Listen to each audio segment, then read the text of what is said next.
मेरे सभी प्यारे मित्रों को मेरा प्यार भरा नमस्कार। और मेरे प्यारे बच्चे जो मैट्रिक यूजीसी नेट की तैयारी और पीजीटी टीजीटी की तैयारी करते हो, और वो बच्चे जो मेरा यूट्यूब चैनल देखते हैं, उनके लिए मैं एक आज काफ़ी बेहतरीन प्रश्न लेके आई हूँ। देखिए, प्रश्न है, इनमें कौन तार सप्तक का कवि नहीं है। प्रश्न काफ़ी सरल है लेकिन थोड़ा सा कन्फ्यूजन वाला भी है, क्योंकि देखिए, प्रश्न को ध्यान से सुनिए। इनमें कौन तार सप्तक का कवि नहीं है। प्रश्न आपसे पूछा जा रहा है, इनमें कौन तार सप्तक का कवि नहीं है। तो देखिए, रामविलास शर्मा, गजानन माधव मुक्तिबोध, शमशेर बहादुर सिंह, भारत भूषण अग्रवाल। सबसे पहले तो प्रश्न पर ध्यान देंगे कि पूछा क्या जा रहा है। पूछा जा रहा है हमसे तार सप्तक, ठीक है, पूछा जा रहा है तार सप्तक। तो देखेंगे तार सप्तक का कवि कौन नहीं है। सबसे पहले तो हमें जानेंगे कि तार सप्तक होता क्या है। सप्तक मतलब क्या होता है, सात। सप्तक क्या हो जाएगा, सात हो जाएगा, ठीक है। इतना आप लोग समझ गए कि सप्तक क्या हो जाएगा, सात हो जाएगा।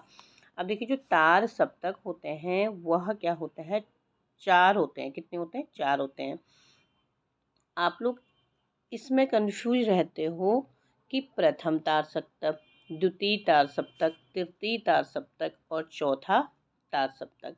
तो कभी भी कहीं पर भी ये नहीं पूछा जाता है कि प्रथम तार सप्तक के कवि कौन है या कौन नहीं है, ठीक है। ये आपको क्लियर हो गया होगा, कंफ्यूज नहीं होना है, समझ के जाना है, ठीक है। देखिए, कहीं पर भी नहीं पूछा जाता है कि प्रथम तार सप्तक, तो प्रथम तार सप्तक ही तार सप्तक होता है। इस बात को मैं बार बार इसलिए रिपीट कर रही हूँ क्योंकि कुछ बच्चे ऐसे हैं जो इनमें काफ़ी कन्फ्यूजन जिन बच्चों को होता है। तो प्रथम तार सप्तक कहीं पर भी नहीं दिया होगा, दिया होगा तार सप्तक, यानी तार सप्तक प्रथम।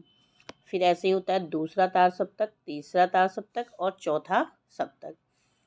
पहला तार सप्तक, दूसरा सप्तक, तीसरा सप्तक, चौथा सप्तक। बार बार रिपीट कर रही हूँ, तो इस पर ध्यान देना मैं क्या बोल रही हूँ।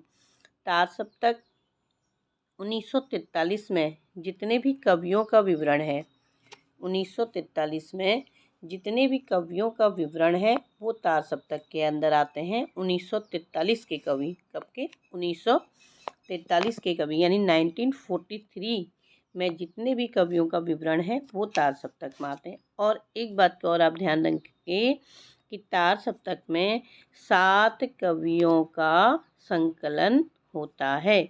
सप्तक में 7 कवियों का संकलन होता है। अब हम जानेंगे तार सप्तक 1943 में संकलित कवियों का विवरण देखेंगे।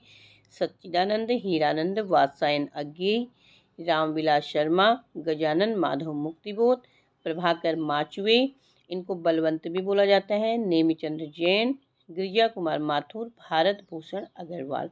अब इनके जन्म मृत्यु दिए गए हैं और इनका स्थान भी दिया गया है। इस पर भी आप लोग थोड़ा सा ध्यान जरूर देंगे, क्योंकि पेपरों में प्रश्न जो पूछा जाता है वो कहीं से भी घुमा के पूछा जा सकता है, लेकिन प्रश्न यहीं से पूछे जाते हैं।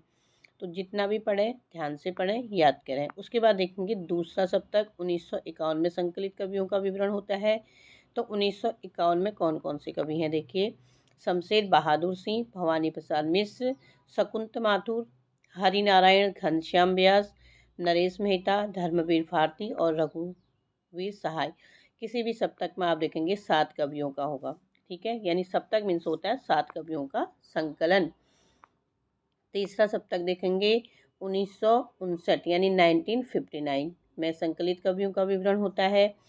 प्रयाग नारायण मिश्र, मदन वात्स्यायन, विजय देव नारायण शाही, कुंवर नारायण, सर्वेश्वर दयाल सक्सेना, केदारनाथ सिंह और कीर्ति चौधरी। अब है चौथा सप्तक 1979 यानी 1979 में संकलित कवियों का विवरण। अवधेश कुमार, राजकुमार कुंभज, स्वदेश भारती, नंद किशोर आचार्य, सुमन राजेश, श्रीराम वर्मा, राजेंद्र किशोर। ये तो हमारे सप्तक कवियों का पूरा विवरण मैं आप लोगों के सामने दे चुकी हूँ। अब आप लोगों का काम है इसको याद करना। और कुछ भी प्रश्न अगर आप लोगों को नहीं समझ में आ रहा है, किसी भी प्रश्न में अगर आप लोग दिक्कत आती है, तो आप लोगों से आशा करूँगी कि आप इसी तरह मुझे शेयर करा करें, मेरे यूट्यूब चैनल पर मुझे डाल दें। मैं आप लोगों को समझाने की कोशिश करूँगी। और एक बात मैं आप लोगों को और बता देती हूँ कि जून में यूजीसी नेट का पेपर होगा। हमारी जो क्लासेज शुरू होंगी वो आज शाम से शुरू हो जाएंगी। अगर किसी को भी यूजीसी नेट टीजीटी पीजीटी की कोई भी क्लासेस लेनी है तो आप लोग मुझे यूट्यूब पे कमेंट्स करेंगे, जिससे आप लोगों को क्लास की लिंक शेयर कर दी जाएगी। आशा करती हूँ आप लोग ध्यान से पढ़ेंगे और अपने आपके उज्जवल भविष्य की कामना के लिए हम लेके आए हैं काफ़ी अच्छी क्लासेज, जिसमें आप लोगों को पूरी तरह से पढ़ाया जाएगा। और जो भी पढ़ाया जाएगा वो ऐसे पढ़ाया जाएगा कि जो पेपरों की तैयारी के अकॉर्डिंग आता है। इसलिए आप लोग जुड़ने की कोशिश करें। धन्यवाद।